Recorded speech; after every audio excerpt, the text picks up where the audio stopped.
Pues la semana pasada, hermanos, habíamos dado inicio a este capítulo 26 de nuestra Confesión de Fe acerca de la Iglesia. Y hemos estado tratando un encabezado fundamental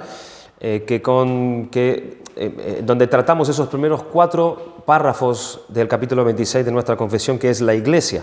Y el tema fue la Iglesia universal. Estuvimos mirando en el párrafo 1 y 2 la identidad de esta Iglesia universal, su aspecto visible e invisible, ¿se acuerdan?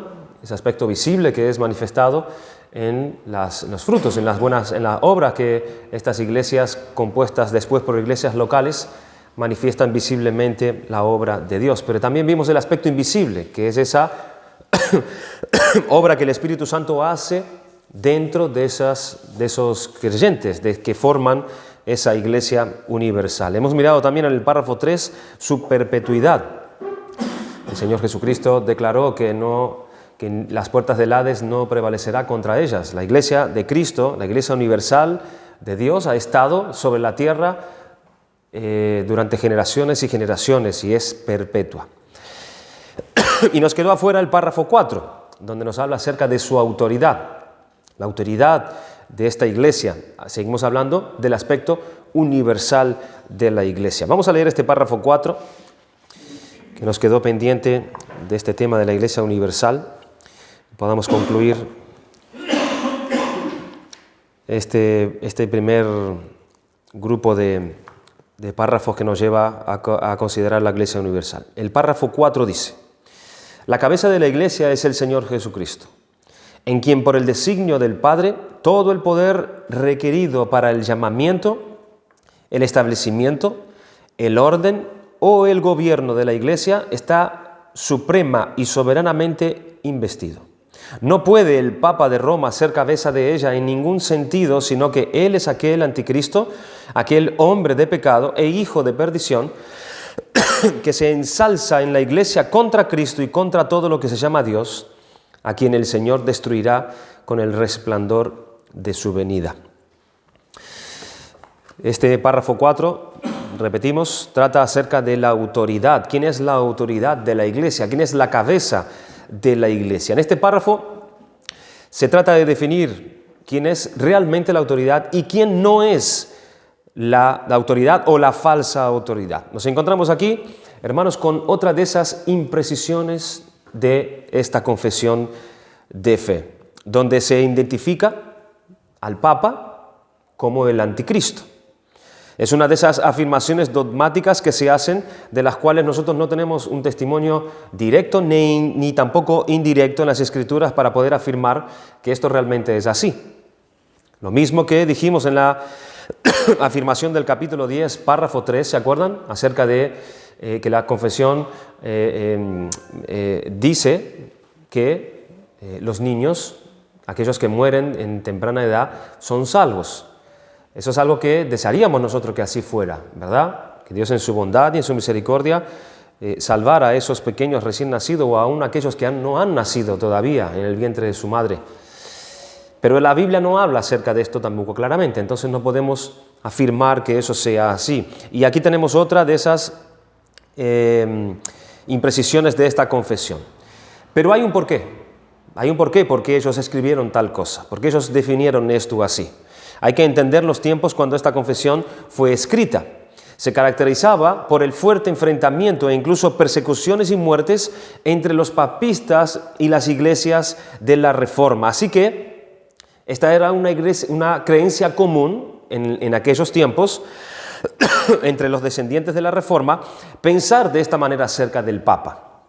Estos escritores eran hijos de su tiempo, ellos estaban viviendo estas cosas y quizás veían que esto era una realidad, que la Escritura se cumplía en cuanto a los papas, este título, ¿no?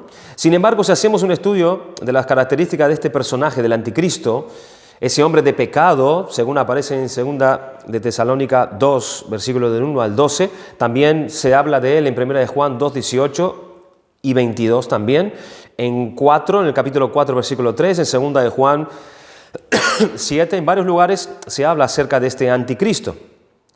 Y si las comparamos a las presunciones y atribuciones que se le dan al Papa dentro del romanismo, nos podrá llamar fuertemente la atención de lo que se describe acerca de este personaje y de lo que vemos nosotros en esta religión católica romana. El anticristo es alguien que está en oposición a Cristo. Eso es algo que se refiere a esta palabra anticristo. Es alguien que está en oposición a Cristo, pero también es alguien que manifiesta el querer ocupar el lugar de Cristo. También esa palabra anti significa en lugar de. Es en contra de, pero también en lugar de. Y es por ahí la idea que se nos da en ese pasaje de 2 de Tesalonicenses 2, cuando dice: se sienta en el trono de Dios como Dios, haciéndose pasar por Dios con gran poder y señales y prodigios mentirosos. Ellos podían dar este lugar al Papa por ver precisamente que era un personaje que quería ocupar el lugar de Dios, por los títulos que también se ponía sobre sí. Al Papa se le atribuye ser el vicario de Cristo en la tierra. ¿Qué significa la palabra vicario? La palabra vicario es un título que quiere decir que es el sustituto o representante.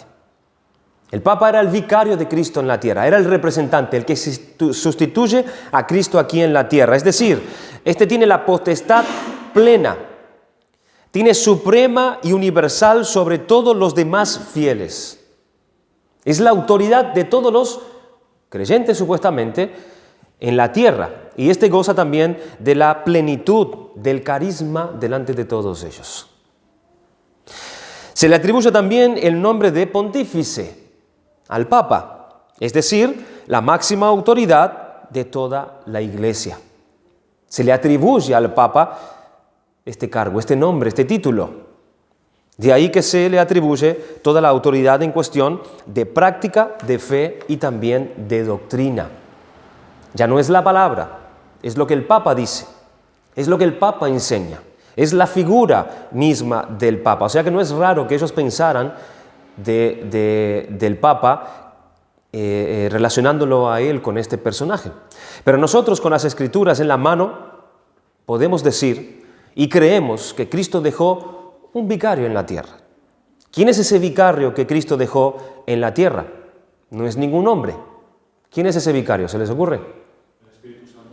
Es el Espíritu Santo. Es el vicario que Cristo dejó, el sustituto y representante de Cristo en toda la tierra. Juan capítulo 14, versículo 16 dice: y yo rogaré al Padre y os dará otro consolador para que esté con vosotros para siempre. El Señor se va y envía a uno que lo representa aquí.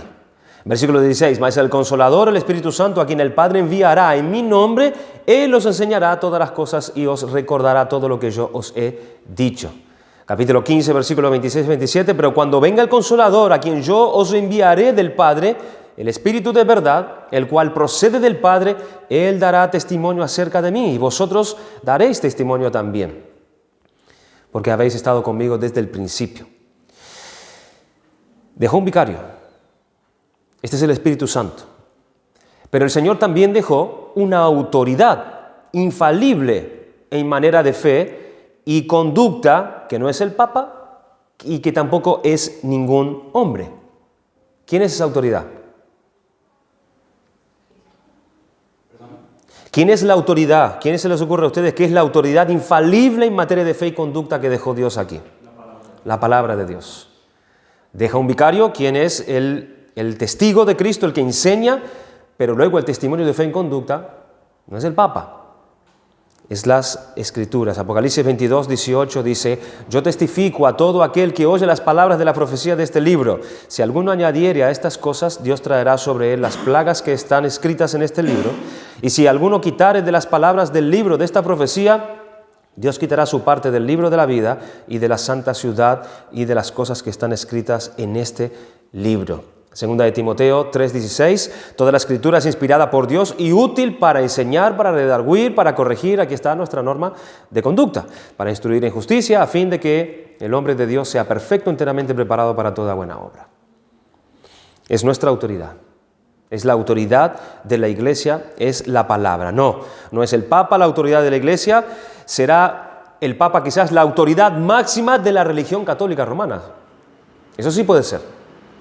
En esa religión, en esa a que muchos llaman secta, como es la religión católica, quizás el Papa es la autoridad de ese grupo, de esa religión, pero de ningún modo de la verdadera Iglesia de Jesucristo.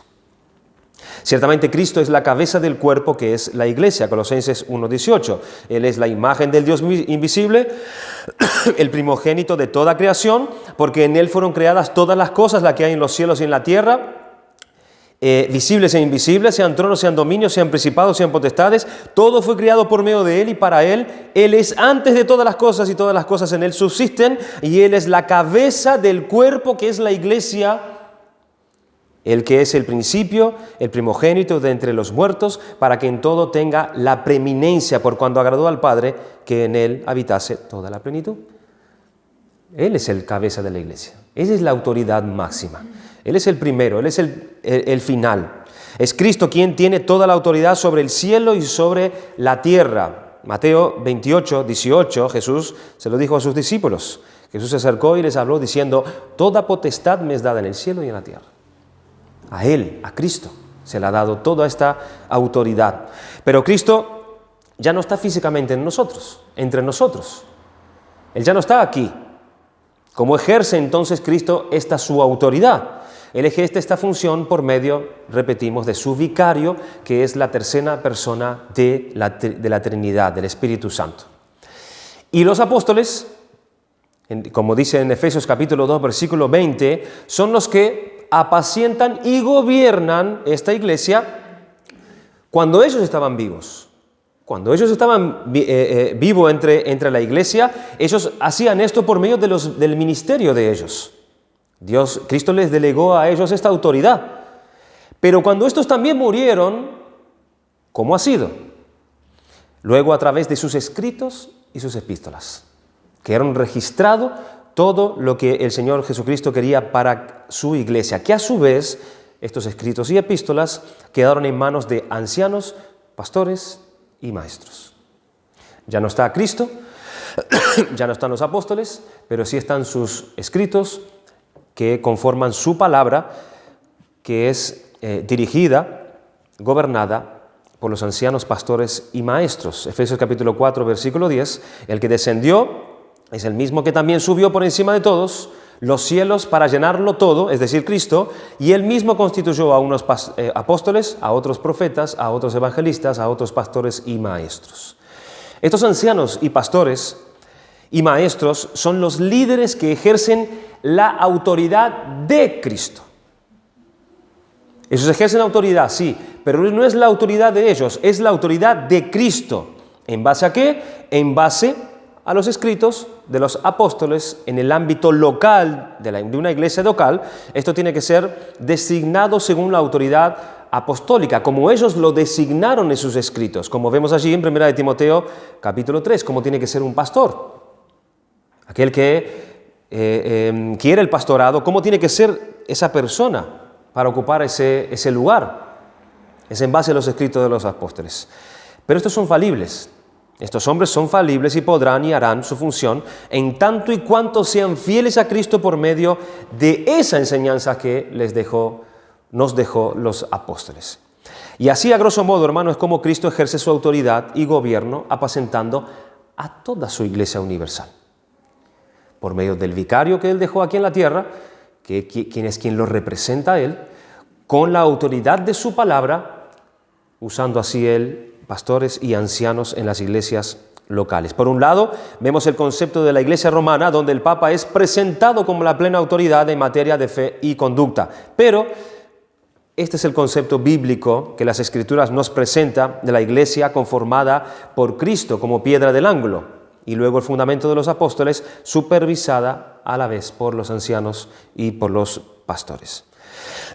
Así que concluimos este tema, hermanos, de la iglesia universal, con este último párrafo 4, dejando bien claro quién es la autoridad de la iglesia. Es Cristo nuestro Señor. En los párrafos que nos restan, en este interesante e importante capítulo, que nos restan 11 párrafos. Recién hemos cubierto los primeros 4 y estamos hablando que este capítulo 26 acerca de la iglesia tiene 15 párrafos. Sigue hablando de la iglesia, pero se centra en su dimensión ahora local. Los primeros 4 párrafos nos habló acerca de la iglesia universal y todo el resto de los párrafos nos habla acerca de las iglesias locales. Las iglesias locales, que son ese grupo de creyentes definidos en una localidad específica y que se reúnen en un lugar concreto. Así se define a una iglesia local. Creyentes definidos en una localidad específica y que se reúnen en un lugar concreto. El contenido de estos 11 párrafos podríamos dividirlos en 3 grandes puntos de la manera siguiente. Desde el párrafo 5 al 7, inclusive, habla acerca de las principales características de la iglesia local, que son 3. El párrafo 5 nos habla de su mandato original. ¿Cuál es el mandato de Cristo originalmente para las iglesias locales? El párrafo 6 nos habla acerca de su membresía y el párrafo 7 habla acerca de su poder y autoridad. En segundo lugar, el segundo grupo, dividido así, estos 11 párrafos restantes, del 8 al 13 nos habla acerca del gobierno de la iglesia, que podríamos ver los siguientes puntos. El párrafo de 8 al 9, donde descansa la autoridad de la iglesia local, los oficios de los ancianos y de los diáconos. Y del párrafo 10 al 11, habla acerca del ministerio de la palabra de Dios, esa piedra angular que es la que gobierna la iglesia local, que es su palabra. Y del párrafo 12 al 13, el alcance del gobierno de la iglesia local. Y los últimos 2 párrafos, que es el 14 y 15, nos habla de la relación entre las iglesias. ¿Cuáles son las relaciones que tenemos que tener entre iglesias locales e iglesias locales? El párrafo 14 habla de la comunión entre esas iglesias locales. Y el párrafo 15 nos habla acerca de los problemas que hay entre las iglesias locales. Como podemos ver, hermanos, este capítulo no solamente es extenso, sino que es un capítulo además intenso, que tenemos que detenernos sí o sí en considerar de alguna manera, quizás de una manera general de cómo lo vamos a hacer, pero sí tenemos que detenernos a tener en cuenta al menos una idea general de estos puntos. Vamos a ver entonces, si nos da el tiempo, estos párrafos primeros del 5 al 7, que nos habla acerca de las principales características de la iglesia local. El párrafo 5 nos va a hablar acerca del mandato original. ¿Cuál es el mandato de Cristo original para la iglesia local? Dice el párrafo 5.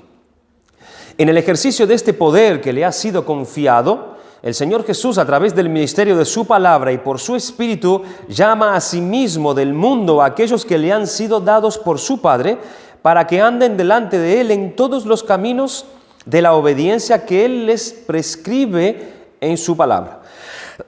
A los así llamados, Él les ordena andar juntos en congregaciones concretas o iglesias para su edificación mutua y la debida observancia del culto público que Él requiere de ellos en el mundo. La iglesia está llamada a formar iglesias. Ese es el llamado original. La iglesia está llamada a formar iglesias. Esto es un asunto de que no es que quizás es algo opcional. Quizás sería bueno hacer, quizás sería bueno mandar misioneros. Quizás, no. Es un mandato mismo de Cristo.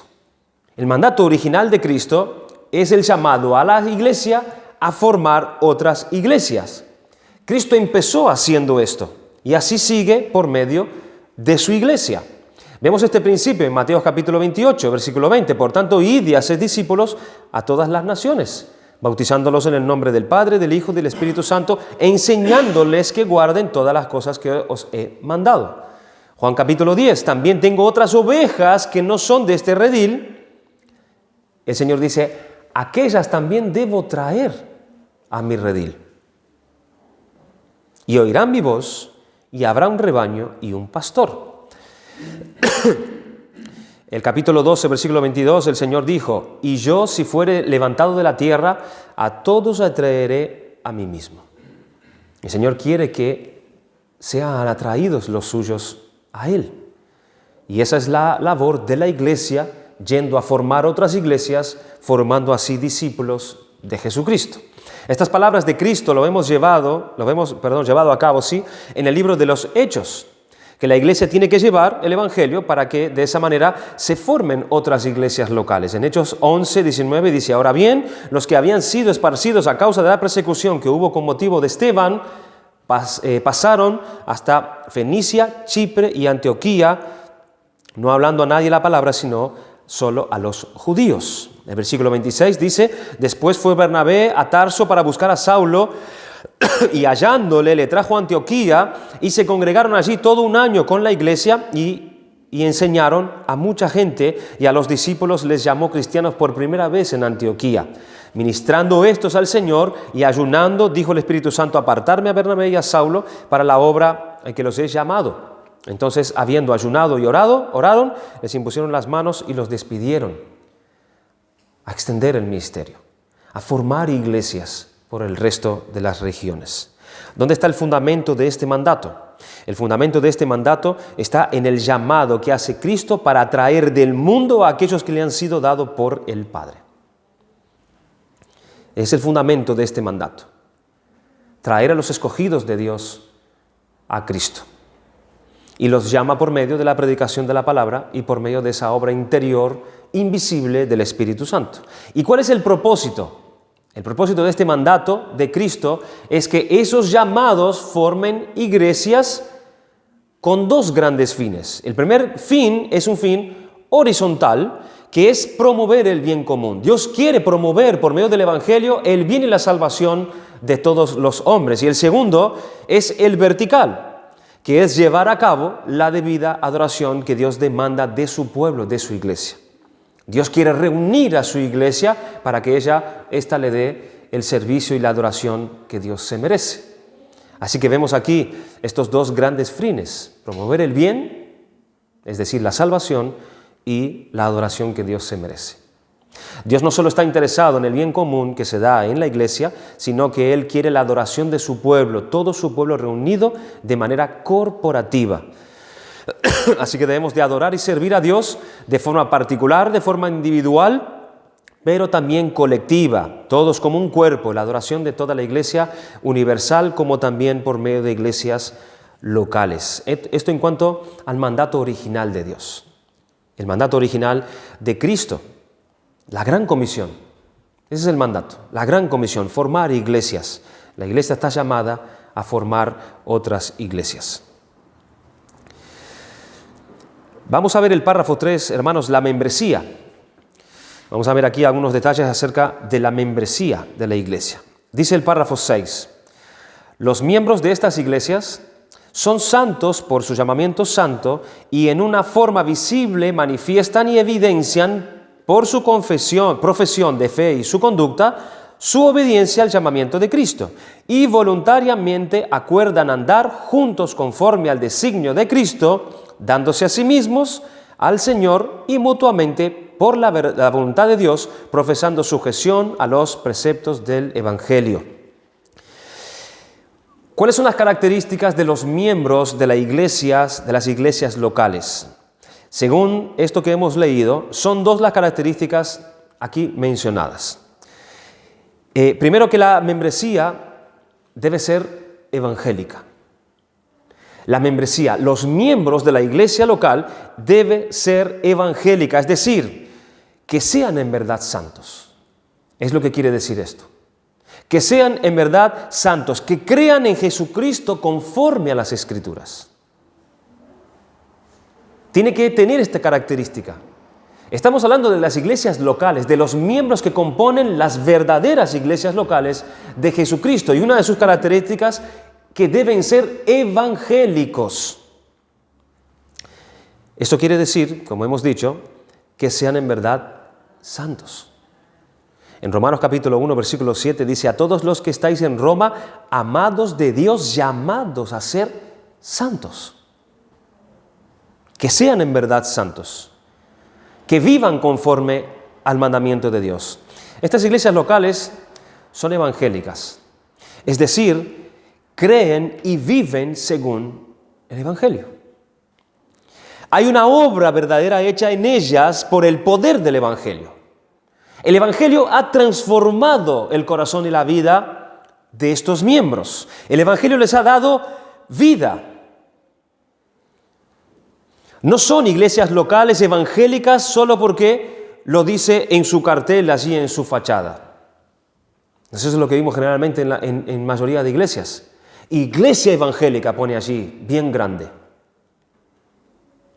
Yo he visto una fachada de una iglesia que ponía este título inmenso, Iglesia Evangélica de Jesucristo, y bien debajo estaba la imagen de Cristo montado en una patineta. Imagínate la irreverencia. Y se hacen llamar iglesias evangélicas. En sus fachadas, así están escritas.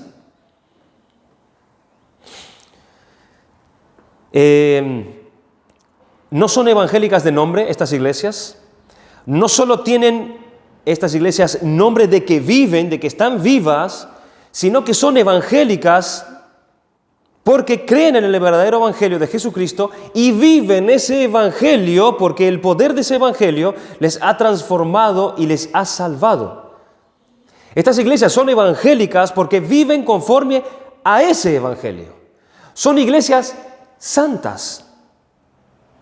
¿Se entiende, hermano, la característica de esta palabra en cuanto a llamarnos iglesias evangélicas?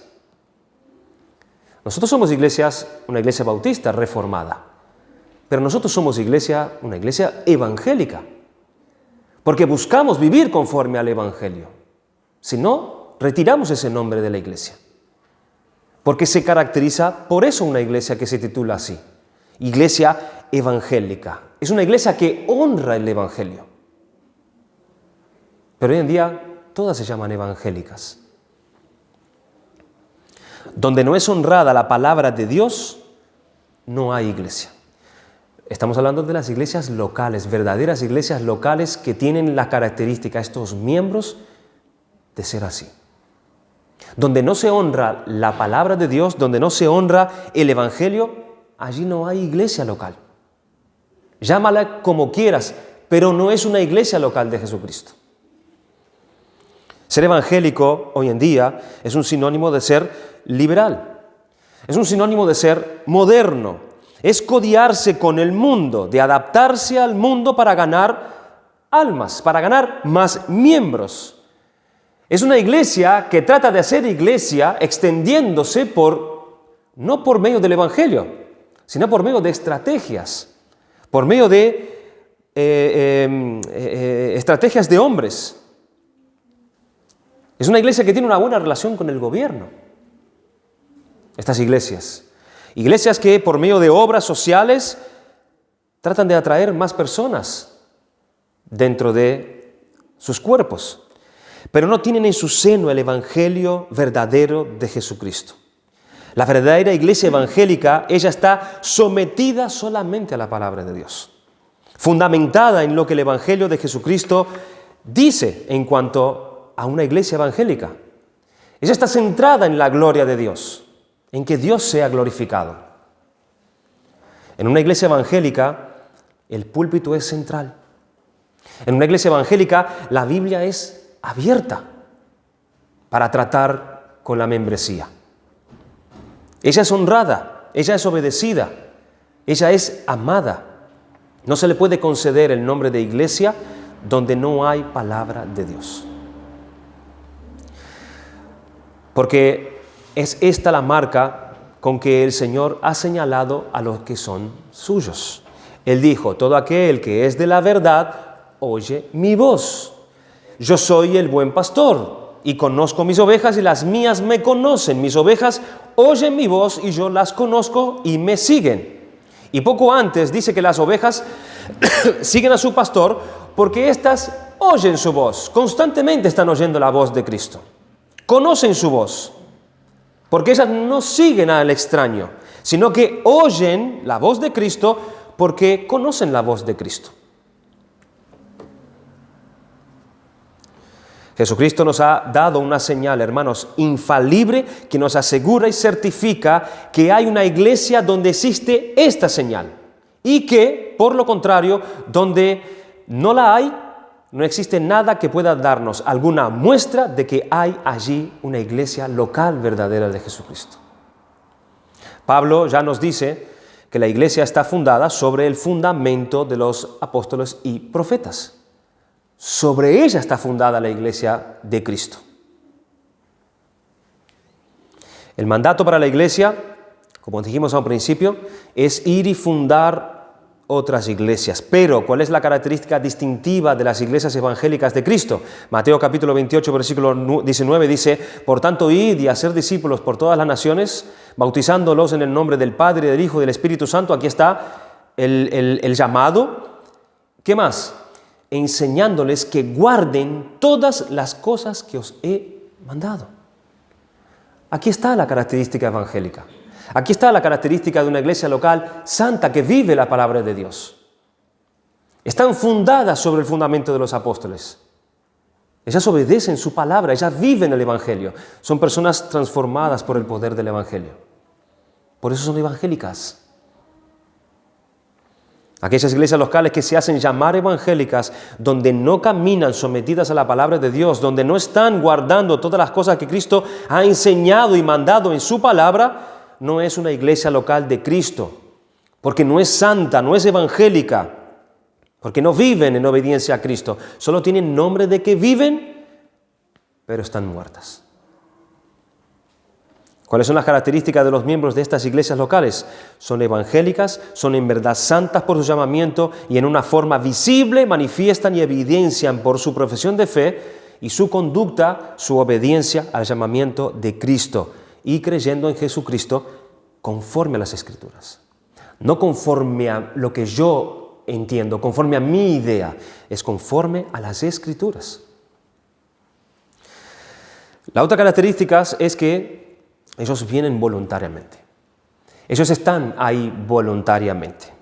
En Hechos capítulo 5, versículos 12 y 13 dice: y por la mano de los apóstoles se hacían muchas señales y prodigios en el pueblo, y estaban todos unánimes en el pórtico de Salomón. De los demás ninguno se atrevía a juntarse con ellos, mas el pueblo los alababa grandemente, y los que creían en el Señor aumentaban más, y gran número así de hombres como de mujeres. La membresía de estas iglesias locales vienen voluntariamente. A pesar de todo. Aquí debemos de tener en cuenta una tensión que existe en todas las iglesias en mayor o menor grado. Por un lado está lo que debe ser la iglesia, lo que la iglesia debe ser, y por otro lado está lo que la iglesia es. Lo que la iglesia es. La iglesia que debe ser, hermanos, es aquella formada solo por cristianos verdaderos, que en verdad son santos y andan como tales. Pero en realidad no vemos esto así. Porque desde el tiempo de los apóstoles a las iglesias pasaban a formar partes también personas que no eran creyentes, es decir, falsos hermanos, o gente que se bautiza creyendo que lo son, pero en realidad no lo son. La iglesia debe ser, pero no es lo que debe ser. Tenemos el ejemplo de Simón el mago en Hechos 8:13. También creyó Simón mismo, dice, y habiéndose bautizado, ven, son personas que se han bautizado, estaba siempre con Felipe y viendo las señales y grandes milagros que se hacían, estaba atónito.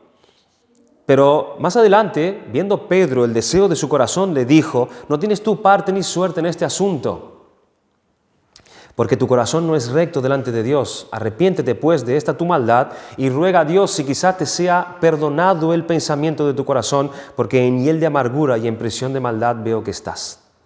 Gente que es bautizada creyendo que son lo que no son. O incluso hombres que llegan a posiciones de liderazgo en la congregación sin serlo verdaderamente. 2 Corintios 11:13, porque estos son falsos apóstoles. Personas que están en la iglesia enseñando. Obreros fraudulentos que se disfrazan como apóstoles de Cristo. En 3 de Juan 9 habla de un tal Diótrefes. Yo he escrito a la iglesia, pero Diótrefes, al cual le gusta tener el primer lugar entre ellos, no nos recibe. Y esto puede ser, hermanos, una de las razones por la que la iglesia no llega a ser en verdad lo que debería ser. Pero realmente es una iglesia de Cristo. Es lo mismo que pasa con un creyente. Nosotros no somos 100% santos en todo el tiempo, ¿verdad que no? Pero sin embargo, en la palabra nos llama a nosotros santos. Somos santos, somos verdaderos creyentes. No son perfectamente lo que debería ser, pero en esencia, fundamentalmente, eso es lo que son. Por eso Pablo, cuando escribe a los Gálatas, los llama iglesia y los trata así, aunque luego hubieron algunos que fueron seriamente cuestionados por el mismo apóstol Pablo. Nadie viene a ser miembro de la iglesia porque le trajeron ahí, porque de casualidad él cayó ahí o lo metieron allí por la fuerza, sino que él accedió a esta iglesia.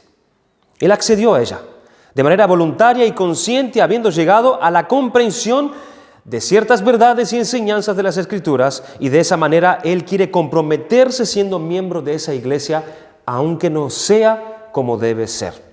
Esto es un punto importante que aquí toca. La membresía de una iglesia local es, por un lado, un compromiso con el Señor, y es, por otro lado, un compromiso con otros para buscar juntos lo que Dios quiere y lo que Dios demanda a esa iglesia local. Todos esos mandatos que encontramos al final de las epístolas que se refieren a la relación y a los deberes de unos para con otros, cuando se hace miembro de una iglesia, esa persona se compromete en buscar eso. Se compromete con su Señor y se compromete con aquellos que son parte de esa iglesia local en procurar y buscar obedecer y cumplir lo que Dios requiere para la iglesia. Pues se puede estar viviendo al mismo momento sin ningún compromiso, pensando que ser miembro de una iglesia es solo estar allí apuntado en los libros de la membresía de la iglesia y ya está. Y están allí buscando su propio bien y buscando lo que es vivir para sí mismo. Hay un problema en nuestra fe en Cristo si ésta no nos lleva a comprometernos con nuestra iglesia local. O sea que es voluntario. Esa persona es consciente. Cristo amó a su iglesia y se entregó a sí misma por ella. Así, aquel que es de Cristo tiene que andar y vivir en el mismo espíritu, sentir lo mismo y tener a ir hacia lo mismo. Si este compromiso con la iglesia está ausente, hay que examinarse a sí mismo porque hay ahí un serio problema espiritual con esa persona. Así que vimos estas dos características, hermanos, de la membresía. Ella está en la iglesia voluntariamente y ella es evangélica. Ella vive a la luz del evangelio de Jesucristo. Y este párrafo número 7, es el último párrafo, nos habla acerca de su poder y autoridad. Vamos a leer lo que dice el párrafo 7.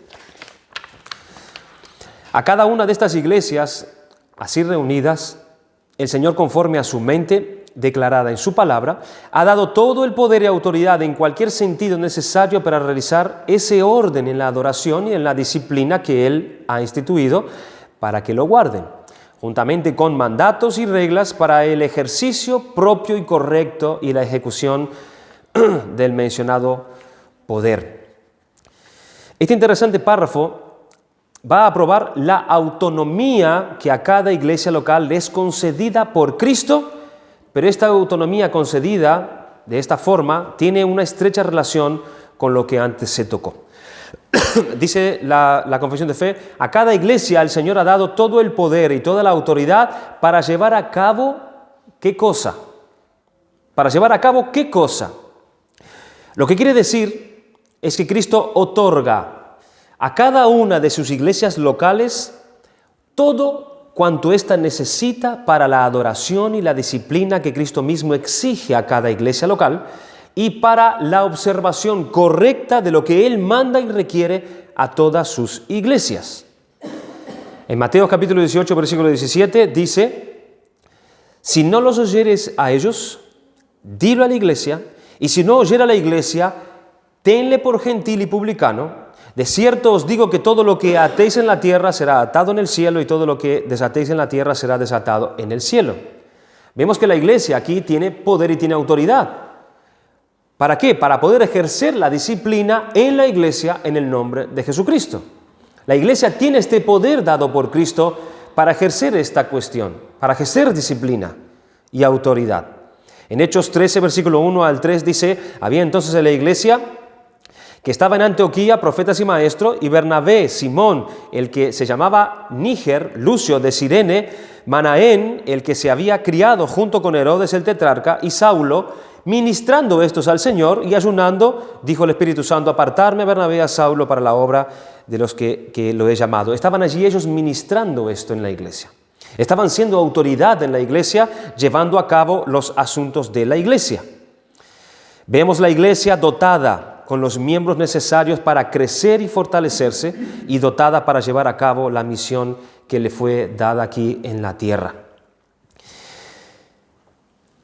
¿En base a qué la autoridad de la iglesia tiene que ser llevada a cabo? Tiene que ser llevada a cabo en base a la suficiencia de cada iglesia local. Cada iglesia local es suficiente.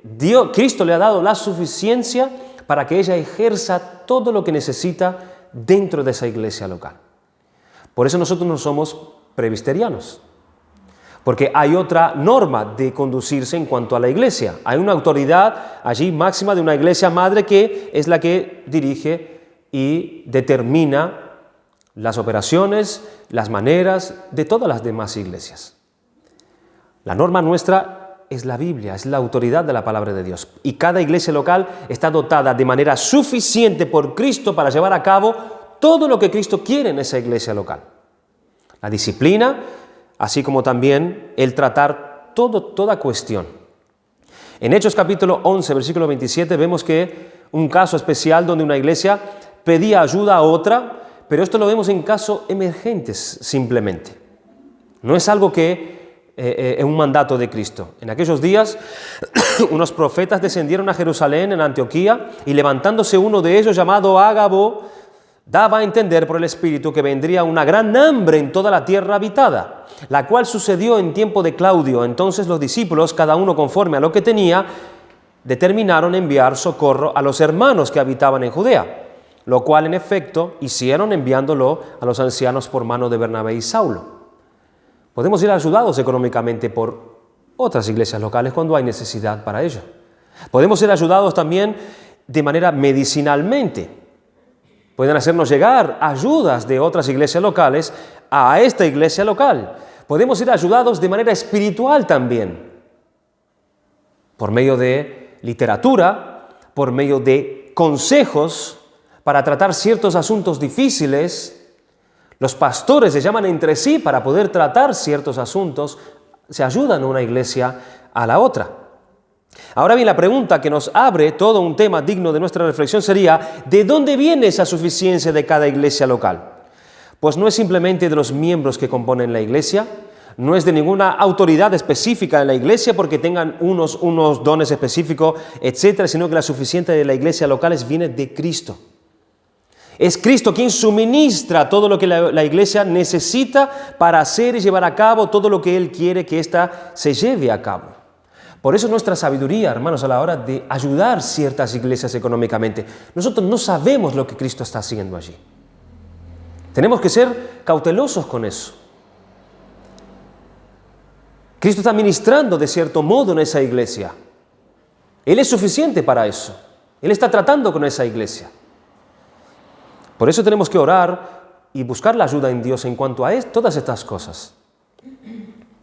La suficiencia de las iglesias locales viene de Cristo, pues es Cristo quien suministra todo lo que la iglesia necesita para hacer y llevar a cabo todo lo que Él quiere que ésta se lleve a cabo.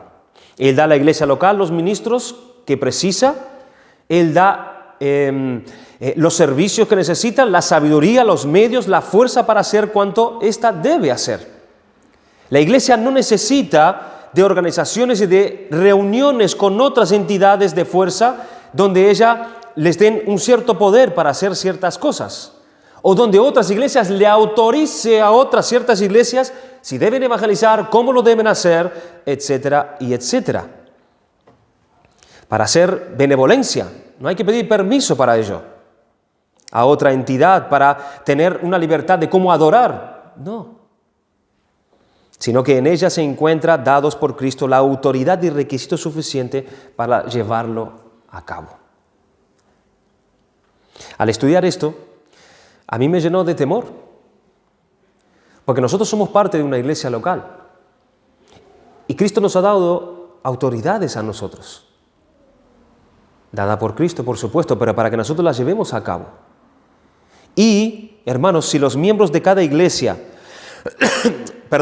si esa autoridad se nos es dada, Dios nos va a pedir cuenta de esa autoridad. Nos va a pedir cuenta de cómo nosotros ejercemos eso que el Señor nos dio a cada iglesia local. No vamos a tener que dar cuenta a otra congregación, sino a Cristo, que nos ha dado la suficiencia para que nosotros tratemos nuestros asuntos conforme a su palabra. Tenemos esa autoridad delegada por Él. Y eso tiene que llenarnos de temor. ¿Cómo hacemos nosotros? ¿Cómo tratamos las cosas? ¿Cómo nos ayudamos unos a otros? ¿Cómo ejercemos nosotros estas funciones? Nuestros asuntos. Tiene que llenarnos de temor esto, porque Cristo pedirá cuenta a cada iglesia local. Si los miembros de cada iglesia están comprometidos con el Señor y con los demás, según dijimos antes, entonces Cristo suministra por medio de ellos cuanto ésta necesita. ¿Cómo lo hace Cristo? Miren lo que dice en Efesios capítulo 4, versículo 15. Vamos terminando. Sino que siguiendo la verdad en amor, crezcamos en todo en aquel que es la cabeza, esto es Cristo, de quien todo el cuerpo, bien concertado y unido entre sí por todas las coyunturas que se ayudan mutuamente. Y aquí está el medio, que Cristo usa para que las iglesias tengan suficiente para poder llevar a cabo su función, según la actividad propia de cada miembro. Recibe su crecimiento para ir edificándose en amor.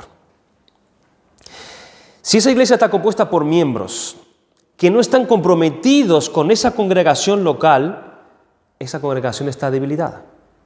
Esa congregación no va a crecer, no va a ir en crecimiento, porque Cristo es el que da, pero Cristo usa sus medios.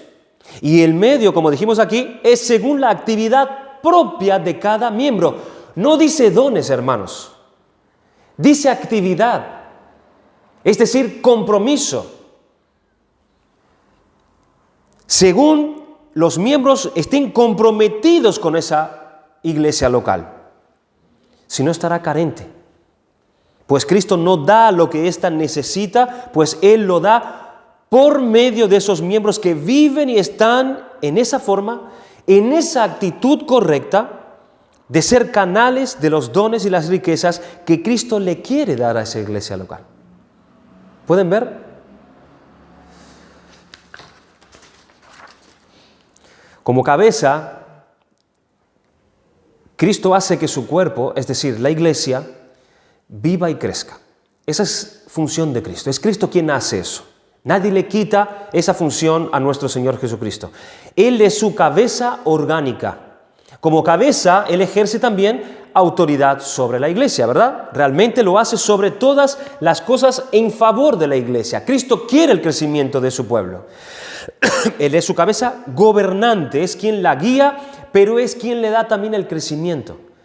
Le da la guía como el que la gobierna, pero le da el crecimiento como la cabeza orgánica. Dice en Colosenses capítulo 2, versículo 19, la cabeza de la cual todo el cuerpo, sostenido y unido por coyunturas y ligamentos, crece con un crecimiento que es de Dios. El hecho de que el cuerpo humano, que es la figura que Pablo está usando, la usa aquí y la usa en Efesios también, que es la figura básica, está en realidad armoniosamente ajustado y unido por cada coyuntura. Algunos han llegado al debate de decir que Pablo aquí estaba usando una analogía incorrecta, porque el crecimiento que da el cuerpo a los miembros no son las coyunturas, sino son las vías sanguíneas, ¿verdad? Que hacen llegar a todos los músculos, a los miembros, la vida donde está la sangre. Pero Pablo dice que es por las coyunturas, pero Pablo no está hablando así en sí del crecimiento, sino de cómo tienen que estar sostenidas. Porque eso es lo que hace la coyuntura, ¿verdad? Está sosteniendo cada miembro. Están sostenidos cada miembro uno con los otros, para que así vayan creciendo mutuamente unos y otros. El mensaje central de Pablo, tanto aquí como en el pasaje de Efesios, como el paralelo, de Colosenses también, es que Cristo es quien le da el crecimiento a toda la iglesia. No obstante, se adiciona algo importante, que el cuerpo está ajustado y unido. Según la actividad propia de cada miembro, él recibe su crecimiento para ir edificándose en amor. Cristo es el que da el crecimiento, pero Cristo usa también estos medios para cada iglesia, para que cada iglesia reciba de lo suyo.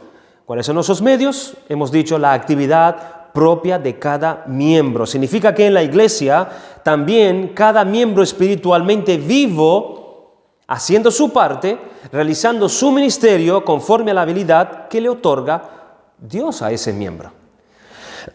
Tal como el cuerpo humano, estando bien compuesto mediante cada conjuntura, crece en fortaleza, así también la iglesia, cuando recibe el apoyo activo de cada miembro, cada uno obrando de acuerdo a su habilidad, seremos edificados en amor, dice Pablo.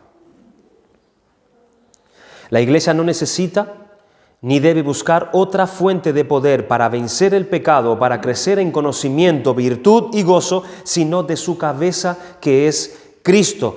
Pero Cristo usa medios para esto, y estos medios son sus propios miembros. Sus propios miembros, cuando cada uno de sus miembros soporta y mantiene un estrecho contacto uno con el otro, proseguirá bajo el cuidado alentador de Dios, de gracia en gracia y de gloria en gloria. Así que, hermanos, miren qué importante es esto, teniendo en cuenta esas características de esos miembros locales, para que esas iglesias locales sean iglesias evangélicas, iglesias santas que están viviendo bajo la palabra de Dios. Esos miembros tienen que tener un compromiso con el Señor y un compromiso con los componentes de esa iglesia a la cual él hace parte. Él tiene que ser activo, como dice allí, según la actividad propia de cada miembro. Es en base a eso. Así que somos responsables, en cierto modo, del crecimiento de esta iglesia. El crecimiento espiritual de esta iglesia. Es Cristo quien da el crecimiento, pero nosotros somos sus medios. Así que lo que hemos visto, en modo resumido rápidamente, hemos aprendido que Cristo y solo Cristo es la autoridad de su iglesia. No es el Papa ni ningún otro hombre. Y